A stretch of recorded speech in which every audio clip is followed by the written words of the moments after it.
Assalamu alaikum dear students. Today is 13th of August 2020. This is class 7th subject general science. Topic soil. Kyunki as you know that we have completed the lesson. Now we are dealing with it is textual questions. Yesterday we have completed up to question number 3, multiple choice question and match column A with column B. That has been completed in yesterday's lecture. Now today we are going to discuss question number 4, 5 and 6. Question number 4, 5 and 6.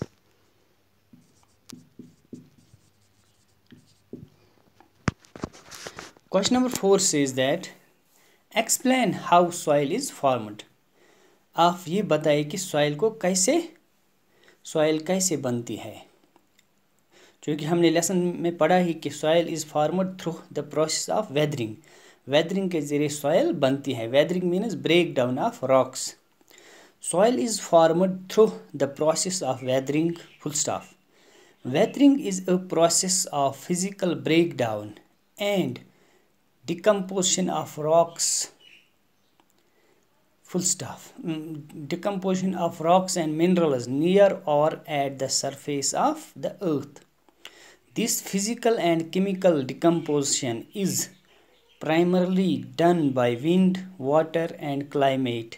As a result of these processes, large rock pieces are converted into smaller pieces and eventually to soil. Soil weathering के जरिए बनती है. Weathering का मतलब है rocks का break down होना. चाहे वो ज़मीन के ऊपर ब्रेक डाउन होंगे या ज़मीन के सरफेस के नीचे ब्रेक डाउन, सरफेस नज़दीक ही.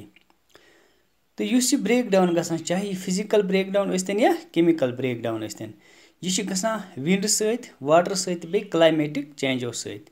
तो यम सहित यमो त्रेयो चीज़ों सहित क्या गसान काम, यह रॉक फटान लॉकटन पीसन मज. यमन लॉकटन पीसन पे लास्ट पे बना सॉइल.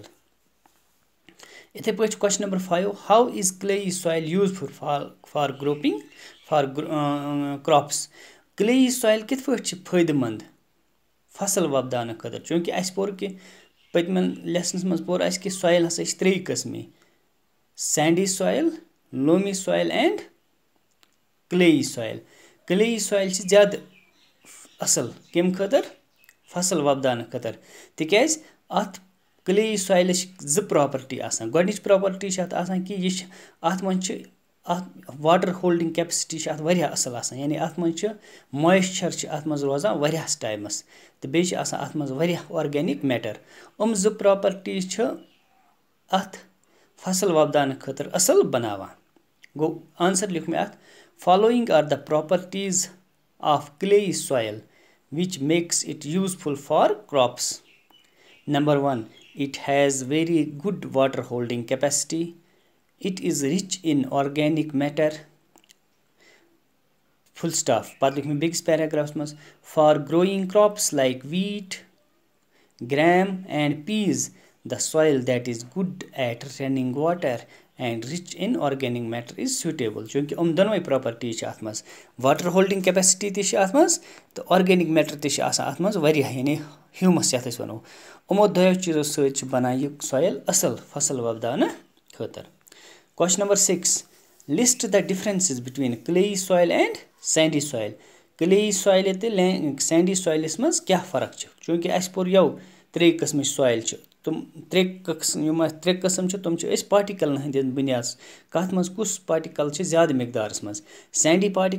सैंडी सॉइल मज बड़ पार्टिकल ज्यादा मिकदार मज. क्लेई सॉइल मज फाइन पार्टिकल ज्यादा मिकदार मज. होत क्लेई सॉइल हेकान आब वरिया रिटेन करित, होचन हेकान वाटर रिटेन करित कह. क्लेई सॉइल वरिया जरखेज आसान, सैंडी सॉइल जरखेज आसान कह.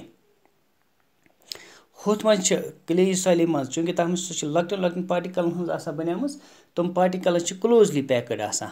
ہمیک پارٹِکلز چھِ آسان لوٗزلی پیکٕڈ بیٚیہِ ہٮ۪کو أسۍ بیٚیہِ تہِ پانَے ہسا چھِ فصل وۄپداونہٕ خٲطرٕ سُہ کٕلیی سویِل اَصٕل sandy soil is not good for growing crops گوٚو آنسَرٕز کٔرۍ مےٚ 2 حِصہٕ پیجَس اَکہِ اَنٛدٕ لیوٗکھ اَسہِ کٕلیی سویِل بیٚکہِ اَنٛدٕ لیوٗکھ اَسہِ سینڈی سویِل کٕلیی سویلہِ منٛز it has much smaller particles sandy سویلہِ منٛز it has much larger particles it can hold good amount of water it can not hold water it is fertile it is not fertile this soil is closely packed this soil is لوٗزلی packed 4 لیکھۍ مےٚ اَتھ أسۍ ہٮ۪کو اَتھ پانَے بیٚیہِ تہِ کٔرِتھ یُس ہَسا کٕلیی سویلہِ منٛز چھِ آسان تَتھ منٛز ہَسا چھِ واٹر کَنٹٮ۪نٛٹ واریاہ کَم آسان تِکیٛازِ گیپ چھِ کَم آسان ہُتھ منٛز ہَسا چھِ گیپ زیادٕ آسان واٹر کَنٹٮ۪نٛٹ اَیَر کَنٹٮ۪نٛٹ سورُے آسان زیادٕ بیٚیہِ تہِ ہٮ۪کوس ؤنِتھ یہِ ہَسا چھُ clayey soil is good for growing crops sandy soil is not good for growing